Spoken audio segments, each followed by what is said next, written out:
What's up, guys? Charles here.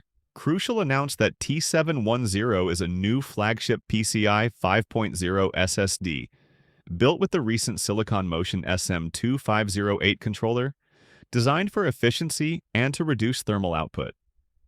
We've seen this controller before on several drives, such as the Acer Predator GM9000, Kingston Fury Renegade, and Lexar NM1090.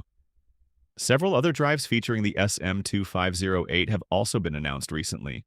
As expected, the T710 uses in-house NAND flash, specifically the new Micron 276-layer 3D TLCB68S. Crucial also includes a 2GB DRAM cache of LPDDR4 memory to manage the SSD's internal data structures. This model succeeds the very fast Crucial T705.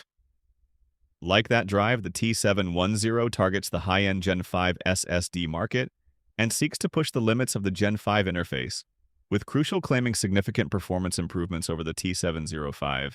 The 2TB model is rated for 14,500 megabytes per second sequential reads and 13,800 megabytes per second writes. These figures position the T710 at the top end of claimed Gen5 performance, and surpass both the T705 and Samsung 9100 Pro, at least on paper. Endurance stands at 600 TBW for 1 TB model and 1200 TBW for 2 TB model, which aligns perfectly with my expectations. The warranty, industry standard, is 5 years for a premium drive. All specifications place the T710 firmly at the high end of Gen 5 drives.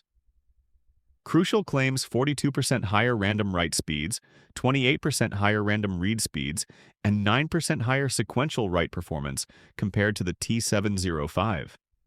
They also assert a 24% reduction in average power consumption. That's it for today's video. Do consider subscribing for all the latest content on gaming, and as always, I'll see you at the next one. Peace out.